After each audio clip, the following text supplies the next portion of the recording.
Jumpa kembali teman-teman di channel edukasi dan motivasi. Kita akan membahas terkait dengan tema rasa malas. Hore! Wah, kenapa bisa disebut hore ya?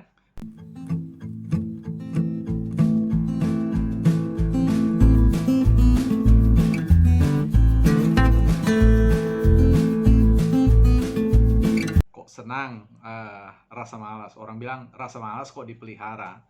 Saya kira teman-teman ketika kita bicara tentang rasa malas itu adalah bawaan orok ya, bawaan bayi, bawaan yang katakanlah tidak akan pernah hilang dari diri kita. Nah, saya yakin bahwa hidup kita akan boleh dikatakan hidup kita itu akan bermasalah teman-teman kalau tidak ada rasa malas. Jadi rasa malas itu sebenarnya pada takaran tertentu dia sangat positif. Bagaimana bisa dikatakan positif?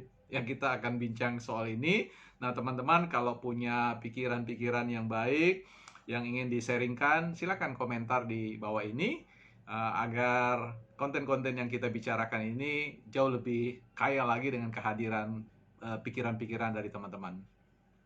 Saya jadi ingat satu ungkapan mengatakan jangan kamu belajar ya, nanti kamu pintar ya. Ini jadi jangan kamu belajar sebab ketika Anda belajar akibatnya jelas yaitu pintar. Apa hubungannya dengan persoalan rasa malas? Begini teman-teman.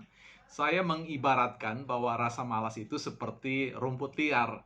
Anda tidak usah repot-repot untuk mengusahakannya, Anda tidak usah repot-repot untuk menggali tanah, kemudian menanamnya, kemudian menyiramnya, menjaga dari segala hama atau hal-hal yang bisa merusak. Rumput liar hakikatnya itu sejati ya, mampu mandiri, mampu tumbuh sendiri dan tidak perlu mendapatkan perilaku manja dari Anda dan saya.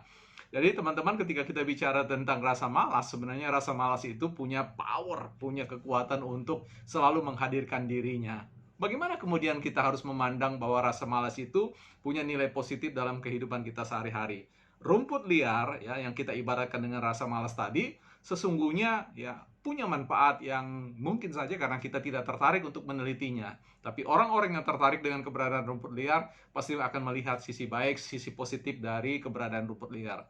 Dengan kita, bagaimana dengan rasa malas? Kalau kita sejatinya paham tentang apa yang disebut dengan rasa malas, ya boleh dikatakan rasa malas itu ibarat semacam rem, ya, semacam rem agar jangan juga rajin sekali, ya. Artinya ketika Anda rajin sekali, Anda terus-menerus belajar, Anda lupa makan, Anda lupa tidur, Anda lupa berkomunikasi dengan teman-teman, Anda lupa menikmati hidup, memancing, berenang, kumpul-kumpul masak, ngomong sana sini dan sebagainya. Jadi ya berterima kasihlah dengan rasa malas, sebab kalau tanpa ada rasa malas Anda seperti kendaraan yang melaju dengan kecepatan tinggi tanpa rem yang bisa menghentikan teman-teman. Artinya apa?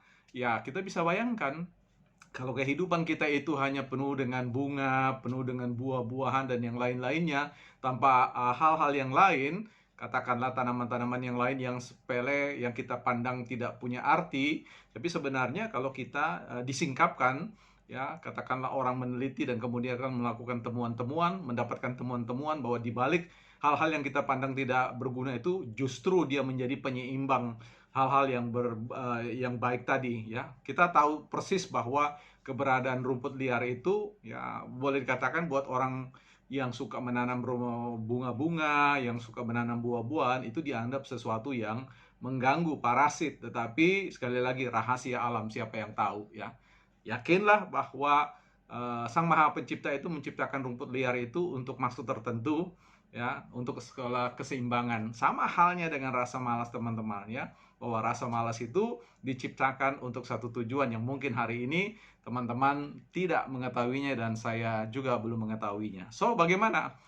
Abaikan saja rasa malas. Dalam artian Anda tidak usah terlalu merecoki persoalan, ah malas deh, saya malas. Ya itu tidak usah Anda katakan, nanti datang sendiri ya. Saya malas membaca, saya malas melakukan belajar, saya malas mengerjakan tugas. Tidak usah dikatakan bahwa Anda selalu akan start dengan hal kemalasan itu. Jadi kemalasan itu adalah titik terendah dari apa yang kita sebut dengan kerajinan, ya, keprigelan kita, kesukaan kita di dalam belajar dan mengembangkan diri kita sendiri. Nah, teman-teman, ada yang berpikir begini, ada yang bertanya kepada saya, apakah Bapak rajin belajar? Saya tidak pernah berpikir bahwa saya rajin belajar atau saya malas belajar. Kedua hal itu sebenarnya saya tidak pikirkan. Yang saya harus lakukan adalah saya hanya ingin menjawab rasa ingin tahu saya. Saya ingin tahu apa, ya saya cari tahu. Dan itu terus-menerus yang saya lakukan secara berkelanjutan, secara kontinu, hari demi hari, waktu demi hari.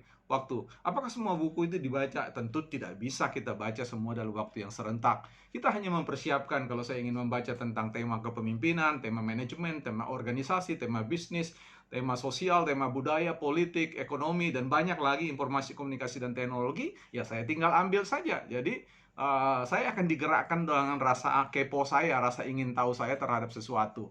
Itu saja, sederhana. Jadi saya tidak memikirkan tentang diri saya, apakah saya ini orang malas atau orang rajin. Yang saya pikirkan, yang saya bawa pikiran saya itu adalah bagaimana saya bisa mengerti tentang hal-hal yang sungguh-sungguh saya ingin tahu, ya. Rasa kepo yang baik, rasa kepo yang bisa membuat saya, mengantar saya pada tingkat pertumbuhan, kemampuan, kepemilikan, kecerdasan yang jauh lebih baik lagi dari hari-hari yang sebelumnya atau hari-hari yang kemarin. Jadi ya abaikan saja rasa malas. Bicara tentang rajin, tidak usah juga ditanya-tanya apakah you rajin atau tidak rajin, apakah saya rajin atau tidak rajin. Pokoknya jelas saja, you mau tahu apa, kita mau tahu apa, saya mau tahu apa. Itu saja yang perlu dipikirkan, ya. Yang jelas, ketika Anda membiarkan diri Anda untuk tidak mencari tahu sesuatu, ya Anda akan berada pada satu kondisi yang sama seperti sebelumnya. Nah, beda ketika Anda ingin tahu sesuatu, maka Anda akan mendapatkan sesuatu dari hasil pencarian Anda itu. Itu yang disebut dengan temuan demi temuan. Jadi sesederhana itu. Mengatasi rasa malas itu sebenarnya ya tidak usah pikirkan, ya abaikan saja. Rasa malas itu tidak penting untuk dipikirkan, dan juga persoalan kerajinan itu juga sesuatu yang tidak perlu dipikirkan. Dia mengalir saja, dia automatically. Orang akan bisa menentukan Anda berada pada posisi yang malas atau rajin itu dari buah-buah yang Anda tunjukkan, dari apa yang Anda sampaikan, dari apa yang Anda pikirkan, dan kemudian orang mampu membaca itu, memahami bahwa Anda adalah produk dari sebuah proses pertumbuhan yang pada akhirnya adalah buah yang mereka tahu, ya, dan mereka yakin bahwa buah itu selalu dihasilkan dari sebuah proses yang disebut dengan sebuah proses tidak pernah mengkhianati hasil. Yuk teman-teman, kepo saja dengan apa yang Anda ingin tahu dan cari tahu, Anda akan berhasil.